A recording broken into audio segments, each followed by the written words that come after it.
I get okay. Here we go. Welcome to the Cellar Geek podcast. This is the Palm Psalm. She's wanting to take an appearance, I guess, today. Good girl. Yeah.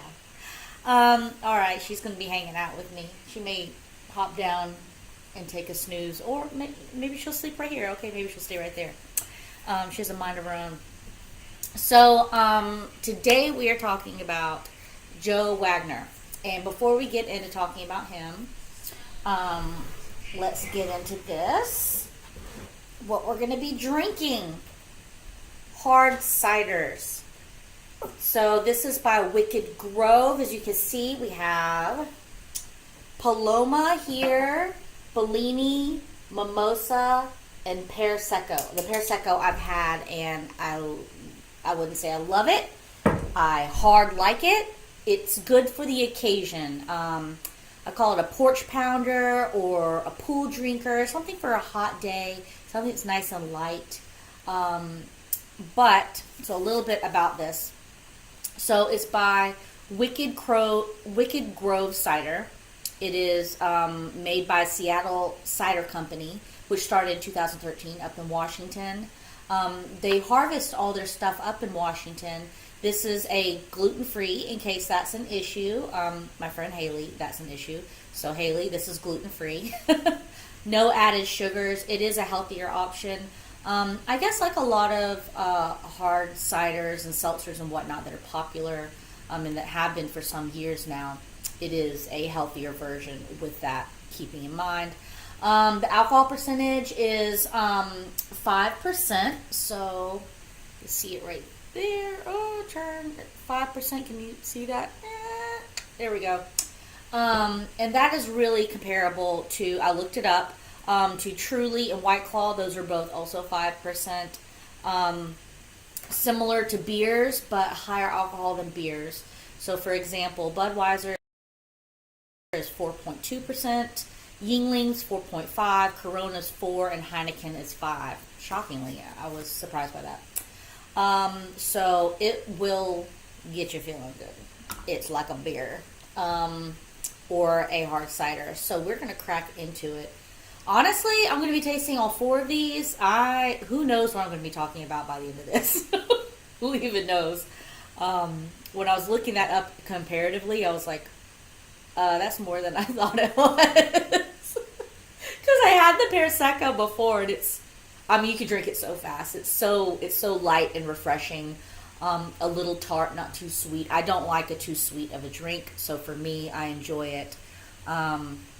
Let's see here. We have some people popping in the comments. Let's see here. We've got Instagram going. Hey, Holly Whaley. And then everywhere else on here.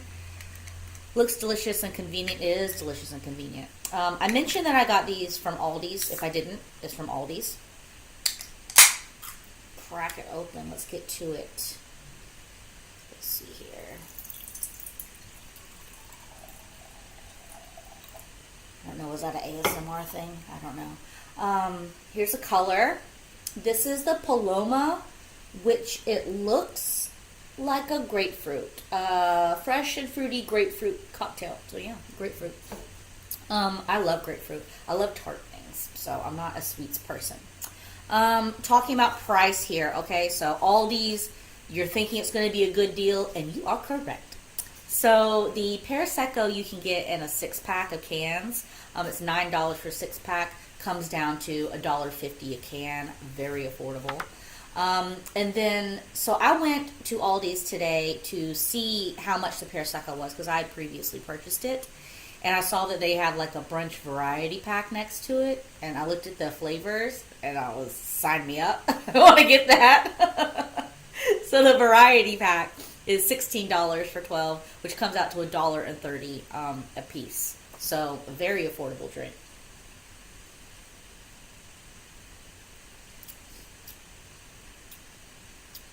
Oh, that's nice. I wouldn't say it's as nice as the Pearsecco. I like the Pearsecco more. This is even lighter in flavor.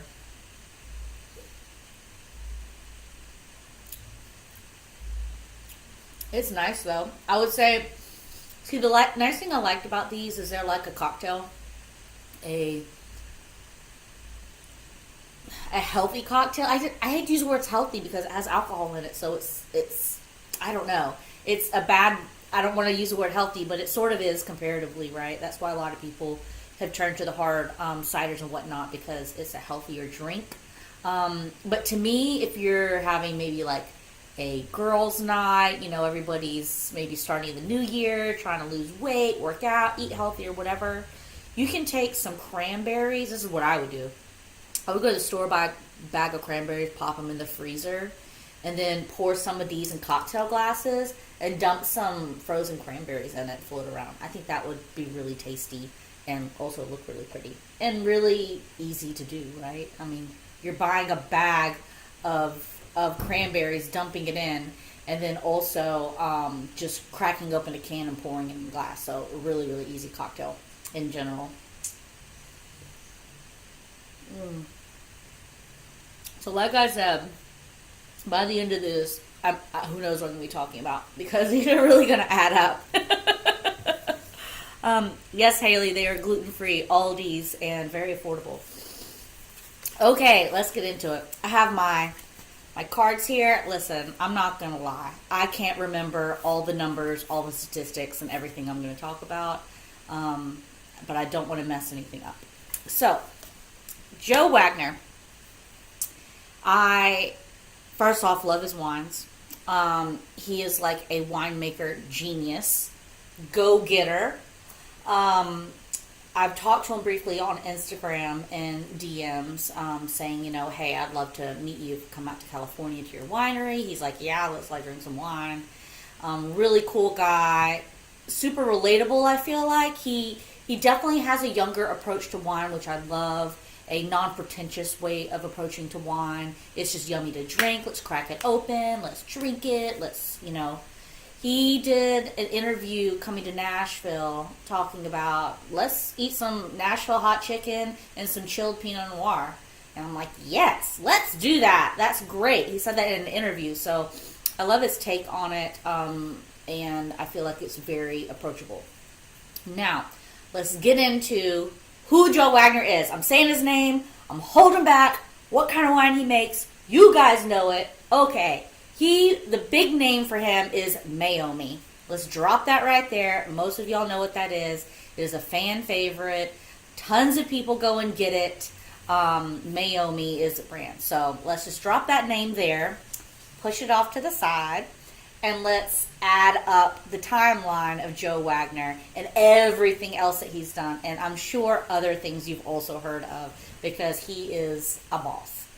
Okay, anyways, getting into it. He is fifth generation winemaker. He's currently about 41 years old. It's not like his birthday's listed, but according to the articles and everything, it looks like he's about 41 years old. All right, let's start it off. 19 years old. What were y'all doing at 19 years old? I know why. I wasn't doing a lot. I was starting out college. I was figuring myself out. I was trying to pay bills. I was just figuring it out. Joe was starting a wine label. At 19 years old, in 2001, he started Belle Gloss Winery. Now, if you've never heard of that winery before, you maybe have remembered seeing the wine bottle. It's dipped heavily in red wax, not just the tip, but all the way down towards the curvature of the Pinot Noir bottle. He makes really cool videos online of him getting really crazy with the wax, which I just love. I think it's really cool. So he started that at 19 years old in 2001. And he named Belle Gloss after his grandmother, Lorna Belle Gloss. Lorna Belle Gloss Wagner, last name Wagner. But Gloss was her maiden name, so she kept that. The Gloss family, pulling back, was definitely a large part of the heritage of all these winemakers dating back. If you want to go deeper into it, I didn't want to bore y'all to death with trying to picture the super deep history of this and how awesome it goes, deep roots. But if you do, I'll tell you the website at the end, and you can go and read the full, long bio on all their generations going way, way back. But I'm going to give you the cliff notes of it. Yes, ma'am. Can I help you? Do you have a comment to say? You see this foot right here? Yes, ma'am? Okay. 2001, 19 years old. Joe goes, boom, let me start this winery called Belle Gloss. Also, he opened that winery while he was working under his dad, who happens to make Caymus wines. What? What? Caymus wines? We're talking about California royalty here, folks. California wine royalty. Going down the line here, giving you the deets. So 2001, 19 years old, Belle Gloss. 2004, the movie Sideways comes out. And when Sideways came out, Pinot Noir, California Pinot Noir just went wild. People were all about it. It boomed. He hit that right on point. He came out with Meiomi in 2006, which was part of Belle Gloss at the time. I remember this when it was coming out because we were drinking it in restaurants. You could buy it at a store or whatever. It was a more affordable Pinot Noir of the Belle Gloss line. It was a screw cap. It was still delicious, but you could get it for a little bit better of a price. Well, that was one he also made while he was working with his dad at Caymus. So, fast forward. 2000. So he started that in 2006. 2010, 60,000 cases sold. Okay? It skyrocketed. In 2015, 600,000 cases sold. Meiomi blew up. If y'all remembered back then, Meiomi was everywhere. It was by Wines by Glass in restaurants. You could buy it in the store. It was everywhere. And one thing you might not have noticed or might not have known because it was so slick if you're not into the deets was in 2015 when Joe was 33 years old. Okay, 33 years old was a little bit for me back, like almost 10 years back for me. But I wasn't this successful at 33 years old. Or 19 starting a winery, okay? But at 33 years old, he sold Meiomi wines to Constellation Brands for $315 million. 33 years old, folks. Joe did that. Unbelievable. Unbelievable. So, went on to that. As you all know, Meiomi has expanded since then, or if you don't know, I'm telling you, it's expanded. It started out as just Pinot Noir, and now it's all kinds of stuff. You've probably noticed it in your grocery store. So they make Pinot Noir, which is at 13.5% alcohol. Then they make a lower alcohol Pinot Noir running at 8%. Cabernets, Chardonnays, a red blend. So they've expanded from just the Pinot Noir line, which Joe started it with. They bought it, they ran with it, and they've done a phenomenal job with marketing because Meiomi has blown up. It is everywhere still. It was blown up when Joe had it, and now they've expanded the line of it, and it is a go-to. I know so many people personally that Meiomi is a go-to grab when they go to the grocery store. All right, so that's 2015 for Joe, right? Big bucks, cash the check, hello, made a ton of money on that sell. He was like, you know what? I want to make more wine. So around that time, he started what's called Copper Cane Wines and Provisions, which is a name for him to put all these subsidiary wine labels that he was opening up and other things underneath that. And these are also names you've heard of because he is like, what he touches turns into gold. It's crazy. So, Bowen, he's made Boen. You've probably seen it in the stores and never even thought about it. But a cool trick that he did with that is he made the top of that wine bottle, the cap, an NFC cap. So you can take your phone and just tap the top of it, and your phone will pull up all the statistics on the wine. Super cool technology to add in. Elouan wine, Elouan wine. Definitely a bottle I've seen several times in my wine cellars that I manage. 84,000 cases. This is data from 2022. 84,000 cases, 48.5 thousand just in the Pinot Noir. I think he's a fan of making Pinot Noir. Super affordable, $25. This wine's coming out of Oregon. If any of y'all know about Oregon, Oregon is making great, great wines. It's a cooler climate. It's Northern America. people are comparing it to Burgundy wines out of France because of the cool climates. Some awesome chefs have moved up there, opened up restaurants. So I definitely want to take a trip up there and just go ham on the food and the wine. But great Pinot Noirs coming out of Oregon. And obviously that popped up on Joe's radar because he got into it. And he making wine up there. $25 a bottle. Super affordable. Super affordable. Also, he makes quilt wines, which is a higher end Cabernet Sauvignon. I have one in my cellar. I was going to pull it out for the video, but I also didn't want to go digging in my cellar for it. So, Google the image if you don't know what quilt wines is. It's a Cabernet Sauvignon out of California. Good hefty glass bottle too. You really feel like it's worth the money. And that runs about $55 a bottle. So it is a little bit higher end, but not crazy. That's a solid gift wine. That's a solid, like, you're giving your mother-in-law a bottle, or a best friend, or your boss. That's a solid bottle all day long. $55 for a cab. If somebody likes a California big body wine, great wine to get. I got one as a gift. They also make under quilt. They also make a Chardonnay, a Fumé Blanc, a Merlot, and a Syrah. So there's several wines. When does Joe sleep? Okay, when does he sleep?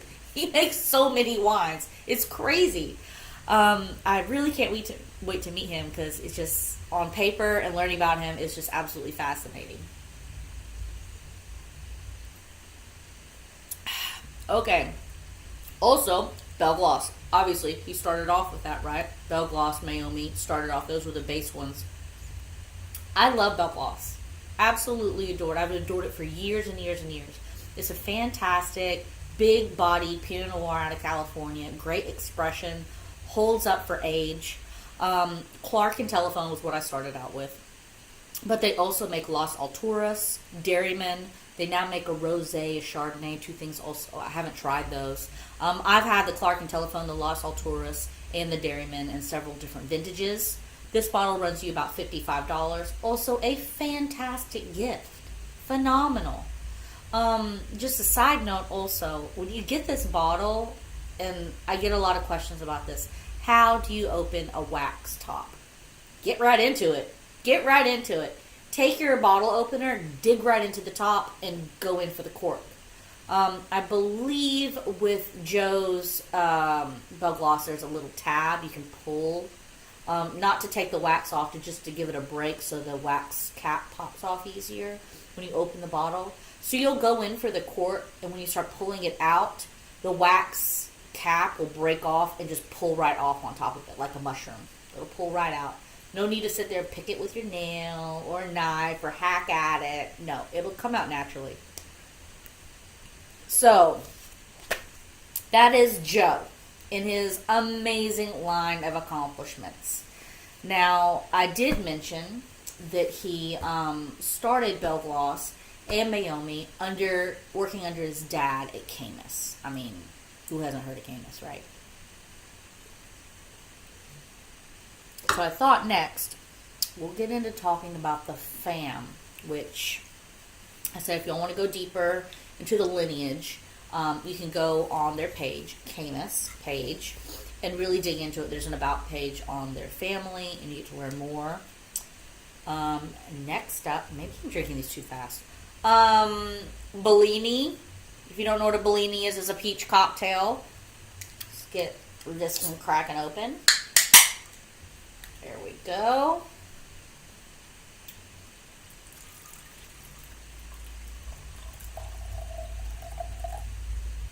Alright. Oh, look at that coloring.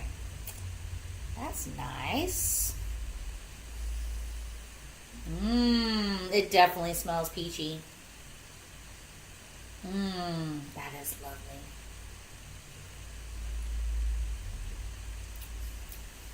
Oh, this one's really good. That was really good. It definitely has that peach flavor to it. White peach.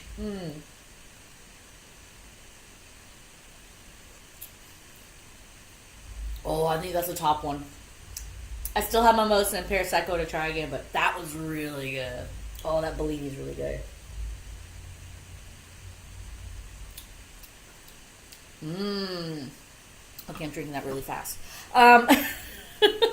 For the facts that I said at the beginning of this, each can is more than a beer, so I'm drinking them really fast. They just go down so easily, and they're so tasty. This peach one's extra tasty. It's like lip smacking good, has the acidity that makes your mouth water, where you're like, I'm thirsty, I want another sip after you just took a sip. It's really good.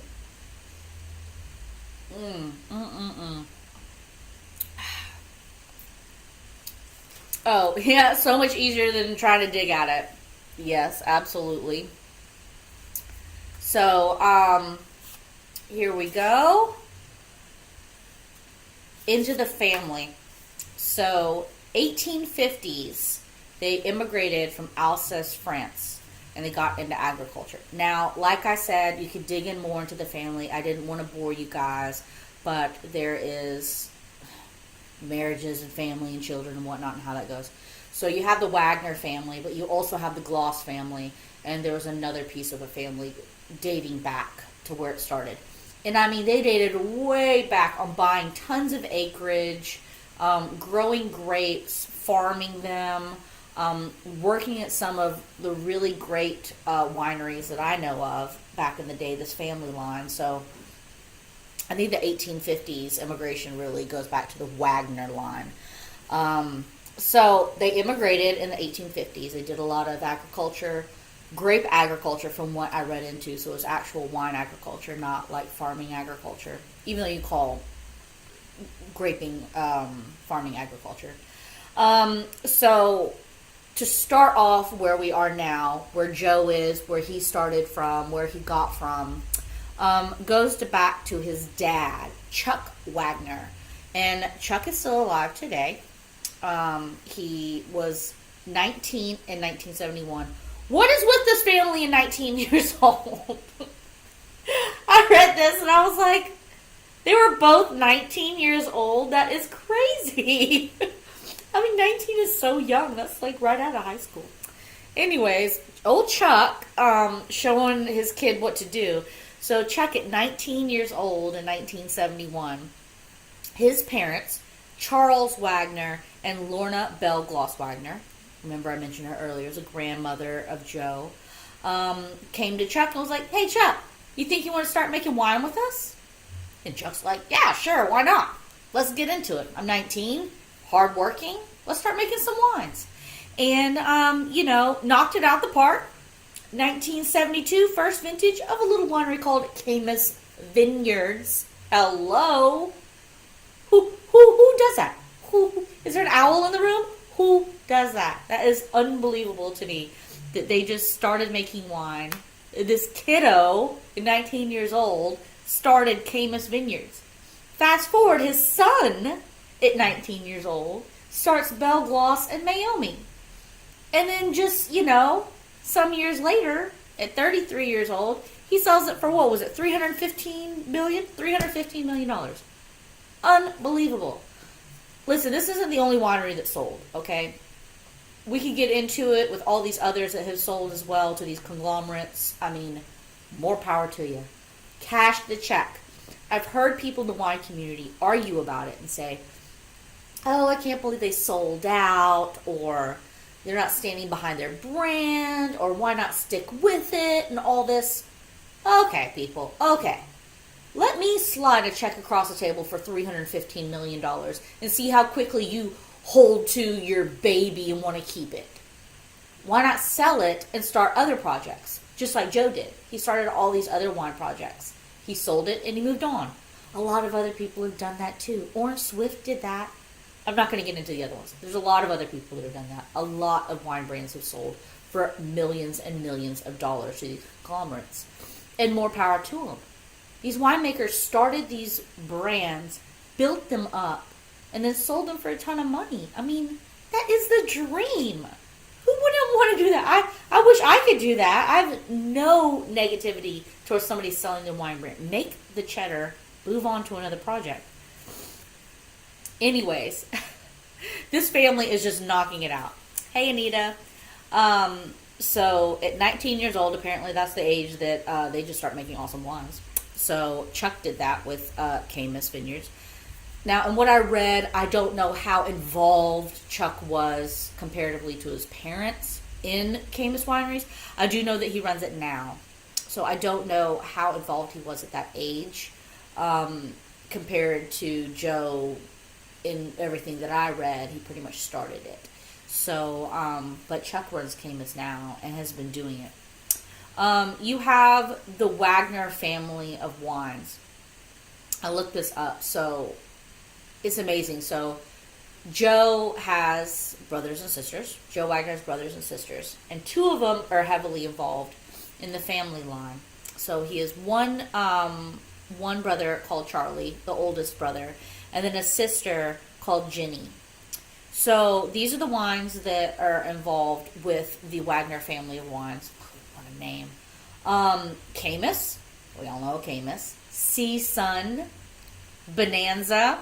I'm sure y'all have seen it. Bonanza. It's a really cool label. Conundrum. I'm sure you've all heard of Conundrum. Mer Soleil. Emolo. Red Schooner. And Caymus Sassoon. Sorry, these bubbles are getting to me. So those are all the wines from the Wagner family of wines. Now, who runs them? Who runs these wineries? Who made them? Who runs them? So you've got Chuck, you've got Charlie, and you've got Jenny. The other kids are doing something else. I don't know. They're not doing this. So Chuck, the dad, runs Caymus, he runs Bonanza, and he runs Caymus Sassoon. Then the oldest brother is the head winemaker and runs Conundrum, Sea Sun, and Mer Soleil, and Red Schooner. So he runs 4 of them. It's pretty awesome.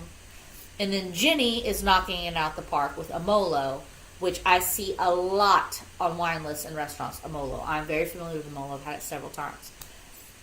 So this Wagner family is like knocking it out the park with these wines. And not only Joe Wagner, but his older brother, Charlie Wagner, his sister, Jenny Wagner, and then his dad, Chuck Wagner.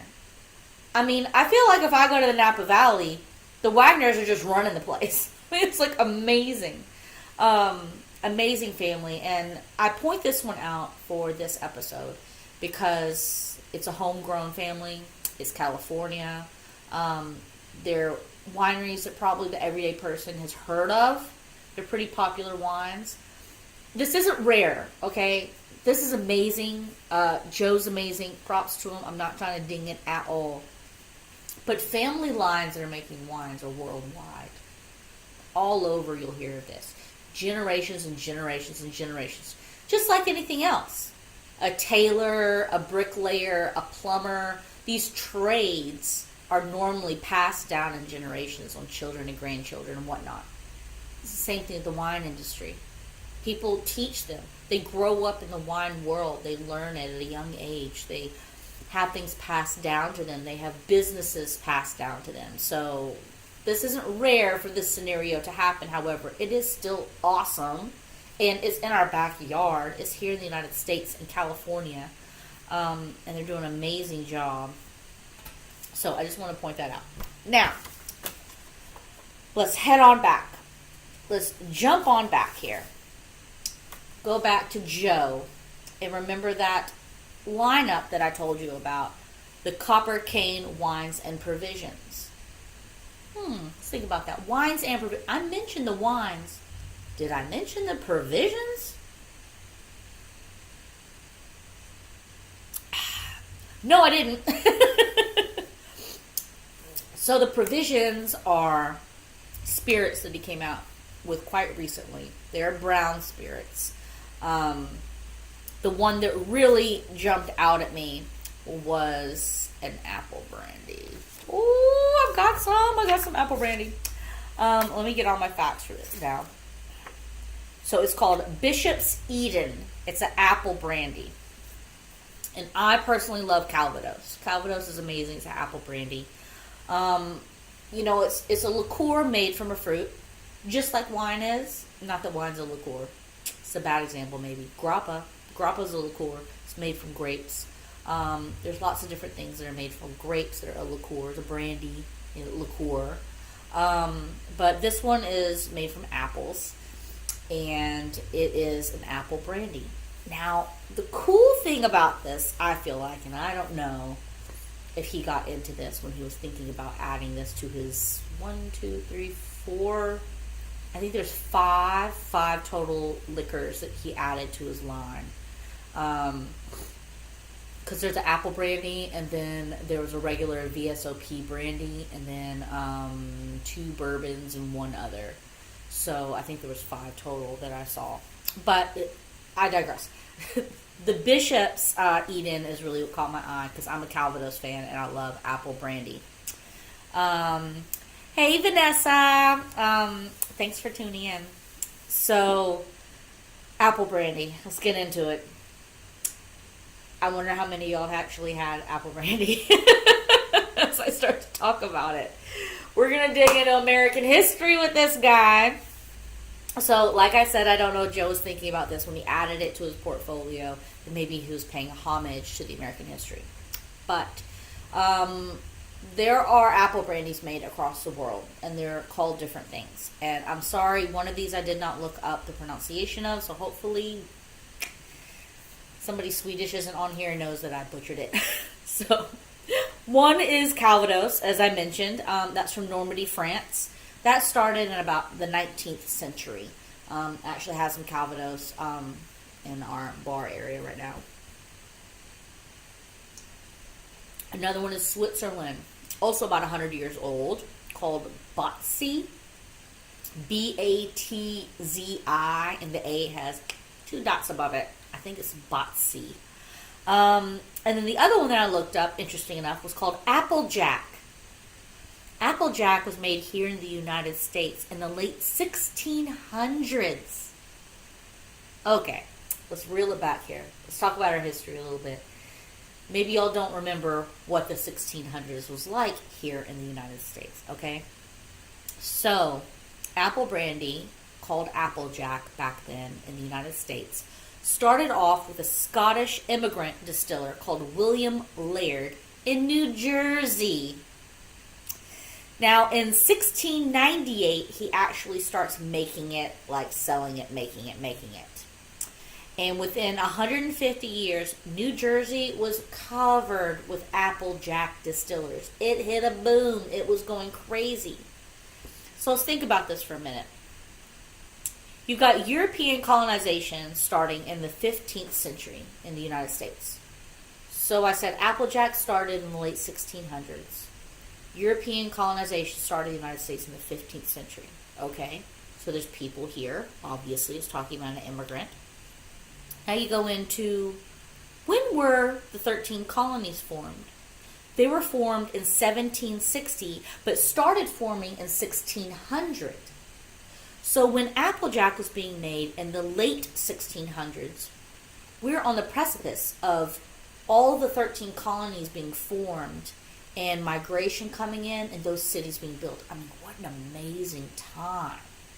You've got all these immigrants coming in and moving in, and then you have this booze being made in New Jersey by apples.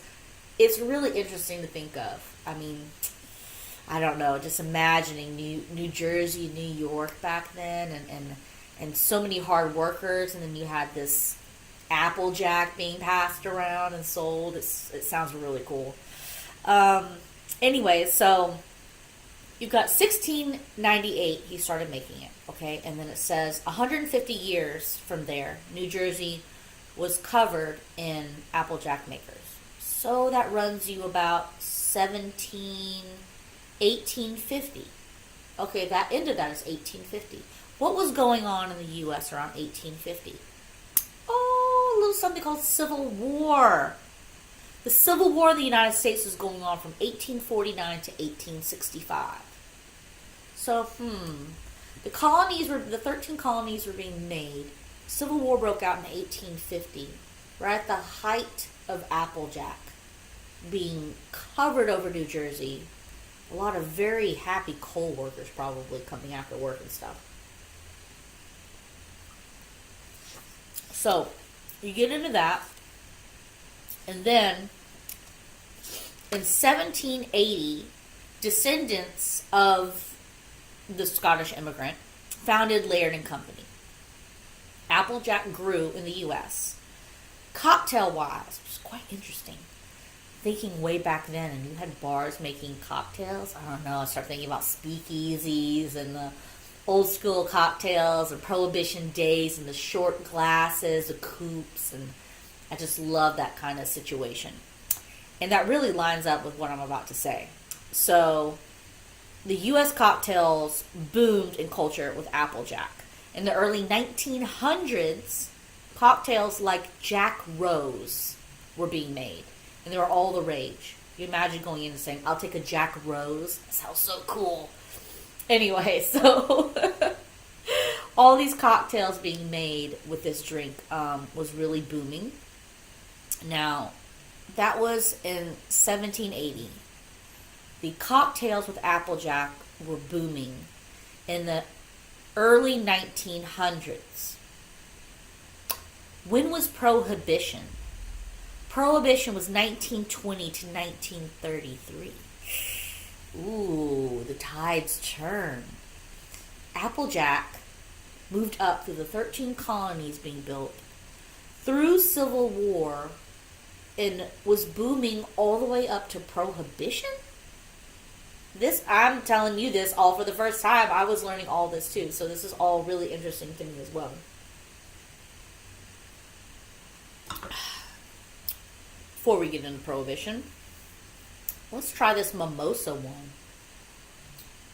Orange cocktail. Here we go. We all know how to make a mimosa. There we go. Ooh, look at that. Okay. Very citrusy. I wouldn't say particularly orange citrusy.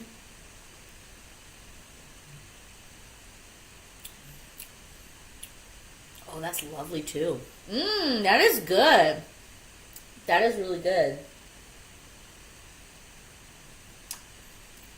That is really good. One thing I learned about Wicked Grove when I was reading about them, and I said this before, they harvest these fruits and then make this. So this is all natural. So the flavors, you're not getting an artificial flavoring to it. Oh man, I wish the microphone could sniff. It smells so good. Okay, that's great. We're drinking. We're about to talk about Prohibition. That's a great combination. Okay, so we've got the cocktails being made of Applejack. Early 1900s. Prohibition, 1920 and 1933. So in New Jersey, where Applejack is covered, there is Edward the First running for governor, New Jersey governor, in 1919. And he labels his campaign the Applejack campaign because he's going in for anti-prohibition. Because in 1919, the 18th Amendment passed pro-prohibition. Now here's the sad part I was reading about.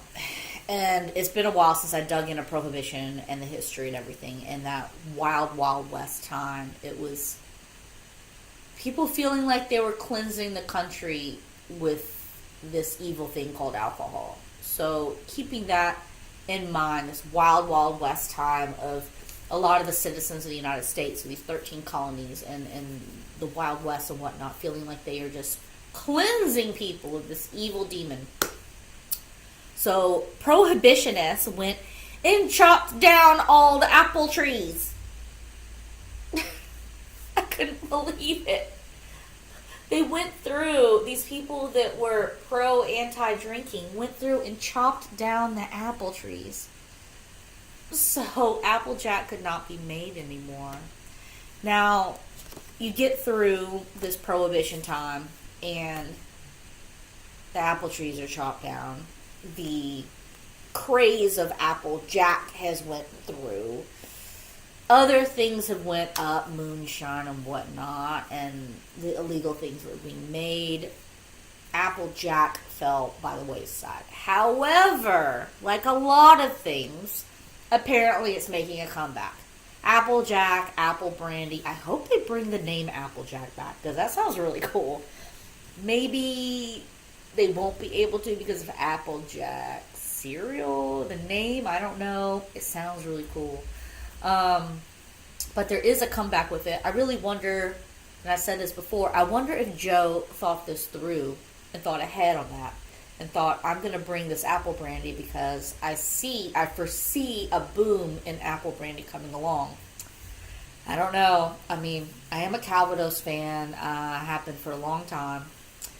French Calvados is fantastic. I would love to try this apple brandy and give it a whirl. The Applejack thing sounds really cool. I really like that whole thing with the history and thinking about it and Civil War and Prohibition and imagining this spirit being made from just apple trees in New Jersey from this immigrant, and it caught on, and I don't know, it just sounded like a really cool time. Wish I could have been a fly on the wall. Anyway, smell-o-vision. It would be great to have smell-o-vision for sure. Was it New Jersey, New York, or New Hampshire? It was New Jersey. I didn't write down the city because, honestly, I wasn't sure how to pronounce it. It was like Mushiers or something. But it's a city in New Jersey that started this. And believe me, I read the word New Jersey several times. It's New Jersey where Applejack started and boomed out of. But, so guys, this is Prelude 2. I wanted to do these 2 preludes before I started the actual podcast to work out the kinks. You can't see this, but behind the camera, there's nobody. We are having terrible weather here in Tennessee right now. It is gusting up to 40 miles per hour outside. The cold front's coming in. We're supposed to be getting some kind of snowy blizzard. It is wild, wild weather right now outside. So my helper bees, our best friends, they could not make the drive up here. Which is like 30, 45 minute drive, just at nighttime with the winds and everything. Just play it safe, stay at home. So I started this all by myself with some digital help and text messages and phone calls and everything to get help from them. But this was trial 2 by fire because I started this all up by myself and, still figuring it out. It's a work in progress. This is a plan to have this once a week, about an hour long. We're at about 45 minutes right now. And yeah, this is the kind of content that I'm going to be doing. I want to talk about things that interest me, that gets me hyped up about wine. The history of it is really cool to me. This family tree of just wine geniuses. It's so cool. How it intertwines with actual history and what was happening, I think, paints a better picture in your mind of what it was like at that time. I love it. I love this kind of stuff. So that's what my episodes are going to be about. It's going to be about things that gets me jazzed up about wine, gets me really interested, makes me want to dig more into the history of it, and the family tree, and the wines, and I want to go out and taste all the wines. It just gets you really excited about it. Wine's fun and exciting, and you should learn, and you should drink, and have fun, and not get too bogged down by it, or worried you're not going to pronounce things correctly, or reading things. I mean, I mispronounce stuff all the time. Today, I would have mispronounced a lot more things, but I did my research and tried to find out how to pronounce stuff. I'm not going to show you my cards, but I have the phonetics on there that I wrote, so I make sure I said stuff the right way. But normally, I just wing it. I would totally wing it. Because one of my wine clients actually said to me once, he mispronounces everything in his cellar. And he said, once you buy it, it's mine. And I can call it whatever I want it to. So I thought that was really cool. Once you buy it, it's yours. You can call it whatever you want. He mispronounces everything. And his cellar, I think last I checked, the value is about $1.5 million. his wine collection that he has in his home. So just think about that. You have this person, I mean, it's a client of mine and a friend. I love him to death. He's amazing. But you have somebody of that success factor and caliber to be able to have that. And he's so non-pretentious about his wines. I mean, he'll mispronounce his wines all day long. He goes, hey, I bought it. It's mine. I'll call it whatever I want to. And I just found that so refreshing. So I don't feel so bad now when I mispronounce things, because I feel like, whatever, just call it whatever you want. You can pronounce it correctly, sure. And I know people that do pronounce wines and labels and everything super correctly with the accent and everything. And honestly, to the everyday person, that's a bit intimidating and also just not practical. It's just not practical. If I'm pronouncing something and that is the correct way of pronouncing it, sure, you're being correct, but nobody knows what you're talking about because nobody else pronounces it that way. So I don't know. I think there's a line that you need to play with on that. I will say y'all should go to Aldi's and try these wines. Not these wines, sorry, hard seltzers. I'm in the third can, so I'm a bit tipsy by now. These are great if you want to have some like mommy juice and put it in like, I don't know, everybody's talking about Stanley cups right now. I don't have a Stanley cup. But if you want to put it in one of those insulated cups and go sit by the pool, or it's fall here right now, or it's winter time here right now, so this is a bit out of season drinking for the season right now, but fantastic to just crack open. They're not the skinny cans like Truly and what was the other one called? Truly and White Claw. How am I forgetting the name White Claw? It's because I'm into can 3, that's why. But they're not like that, but they're like regular cans, like a Coke can, so you can put just a regular koozie on it if you want. Or I would really put it in like a tumbler. I'd really drink it out. Something like that would be really good. The Palm Song is asleep. She is sleeping on the job down here. Hey. Nah, she's not moving. Maybe she got into the bubbles. No, I'm kidding. She didn't drink any. She's underage.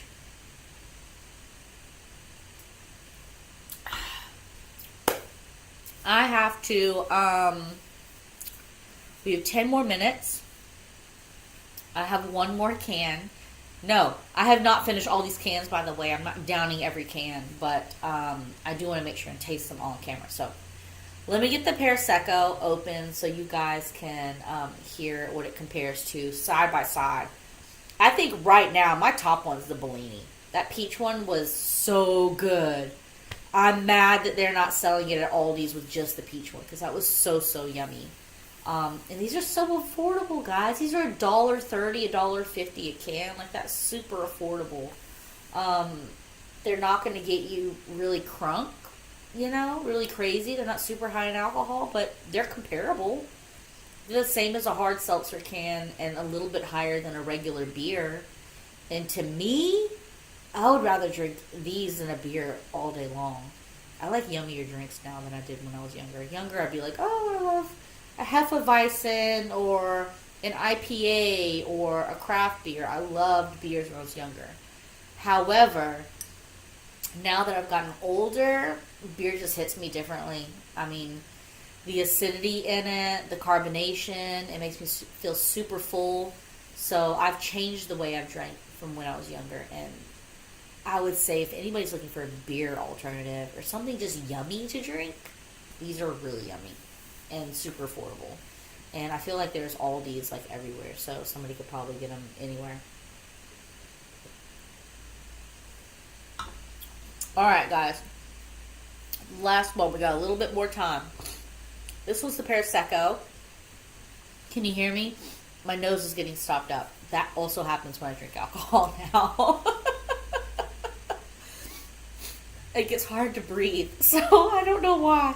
If somebody has a reasoning for that, that'd be great. Anyway, here goes the Prersecco. I originally got this one when I saw it at Aldi's because of the name, Pearsecco. I was like, oh my gosh, It's going to be like pear and Prosecco together. That sounds delicious. Sign me up. So that's why I initially got this. And now I'm super happy I tried it because all these flavors are really yummy. And they're such a good price. And they're like really fun colors. Okay, here we go.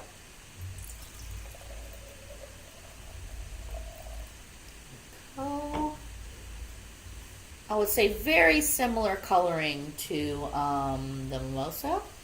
Mimosa. Losing motor skills. Oh my gosh, she's looking at me. Stuffed nose, so a little harder to breathe now.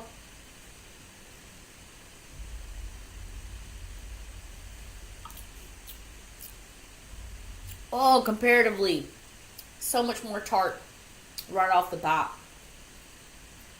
Oh my gosh.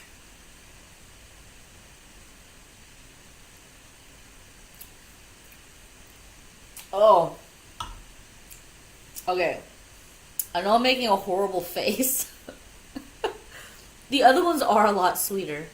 The other three combined, I should not have drank them probably in that way. I probably should have started with the Pearsecco with the tartness compared it to the sweeter ones. I just didn't know they were going to be that much sweeter. I'm making a terrible face, but I like a tart drink. I would make the sound that I make when I drink something tart, but there's a microphone in front of my face, and I don't want to make that loud noise, but I like suck the top of my roof and pull my tongue down. It makes a loud popping sound.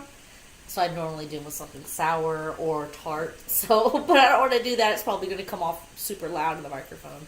But that's what I feel like doing with this drink after those sweet ones. They weren't super sweet, but compared to this one, shockingly different. Oh, yeah, very tart. Good. Terrible face. My face looks terrible. It looks like I have a seizure. But I like tart stuff, and it's yummy. But if I had to rank it out of these four, okay. I'm sorry, Pearsecco, you're last. Just sheerly for the tartness factor, I would do Bellini, Mimosa.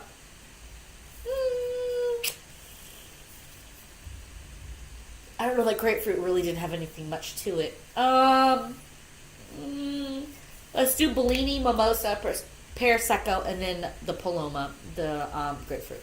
I would rank them like that with the four. The peach one is my favorite, hands down. It was so good. I can really get messed up on that. I'll drink a lot of those. Let's see, we have a question.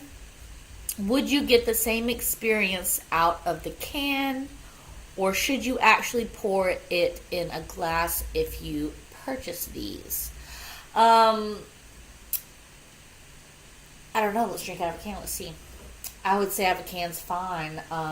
I'm being fancy with a glass also so you can see the coloring on it for the video, but let's go.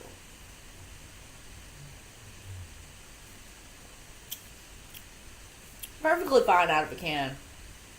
I would say the flavoring is different though, because you're not getting the aromatics. So this peach one's my favorite one out of these, and you're not getting the peach smell up your nose that really added to the drink. I mean, I feel like it's really on convenience if you got a bunch of kids running around, or you're trying to drink something on the down low around people, like a cookout or something. There's a lot of kids. Put it in something where, you know, they're not going to know that you're drinking something alcoholic. I would personally drink it probably out of a rocks glass, or something where you could smell it in your nose. Because out of a can, you lose the aromatics of it. It doesn't hit your nose. You don't hit the smells of that peachiness, that floral. So, to me, the drink isn't as good as it was out of a glass. So, there you go.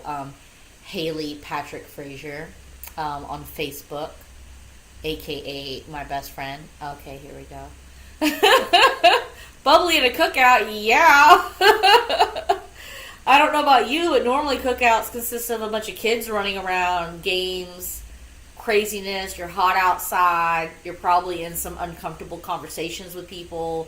You're trying to make conversation like, ha ha ha, good. I haven't seen you in a long time.